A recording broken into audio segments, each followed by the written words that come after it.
আজকে আপনাদেরকে দেখাবো ডিমগুলো আমরা ভাজি করে নিছি।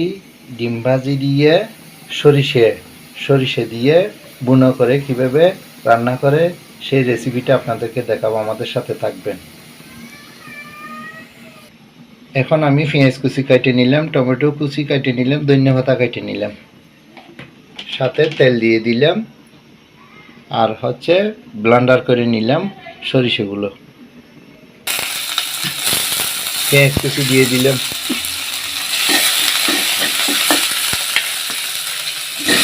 টমেটো কুচি দিয়ে দিলাম,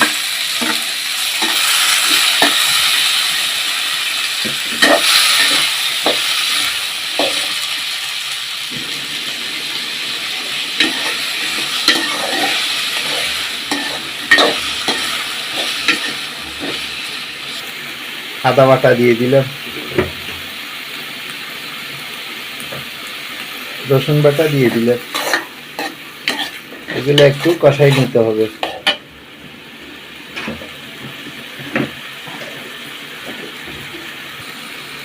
স্বাদ মতো লবণ দিয়ে দিলাম,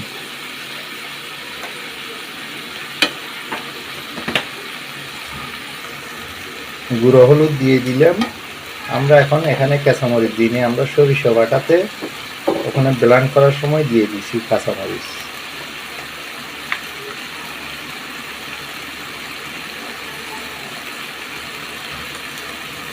জিরে ধনিয়ার গুঁড়ো দিয়ে দিলাম।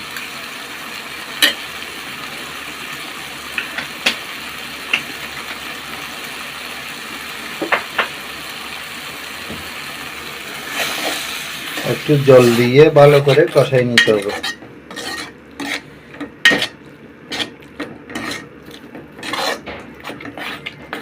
4 থেকে 5 মিনিট কষাইতে হবে।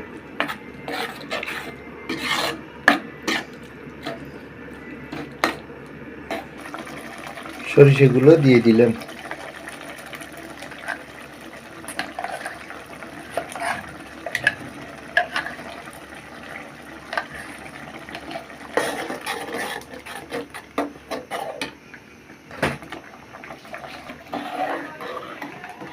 এগুলো ভালো করে কষাইতে হবে, 8 থেকে 10 মিনিট ভালো করে কষাইতে হবে।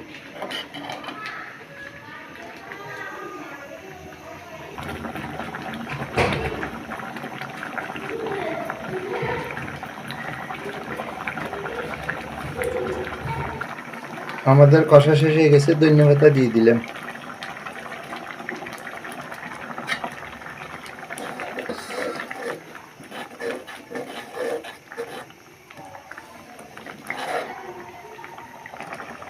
ভাজি করা ডিমগুলো দিয়ে দিলাম।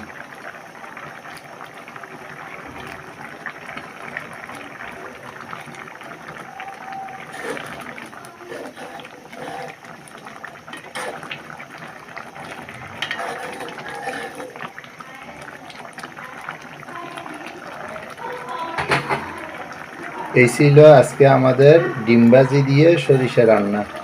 আপনারা বাসায় এভাবে রান্না করে খাবেন, অনেক ভালো লাগবে, খুব মজা হবে। শীতকালে গরম গরম ভাত দিয়ে অনেক ভালো লাগবে। আমাদের রান্নাটা যদি আপনারা নতুন হয়ে থাকেন তাহলে একটা সাবস্ক্রাইব দেবেন, লাইক দেবেন, শেয়ার দেবেন।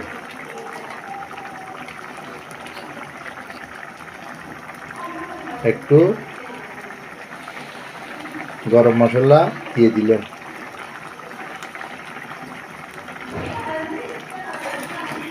ভালো থাকবেন, সুস্থ থাকবেন, ধন্যবাদ।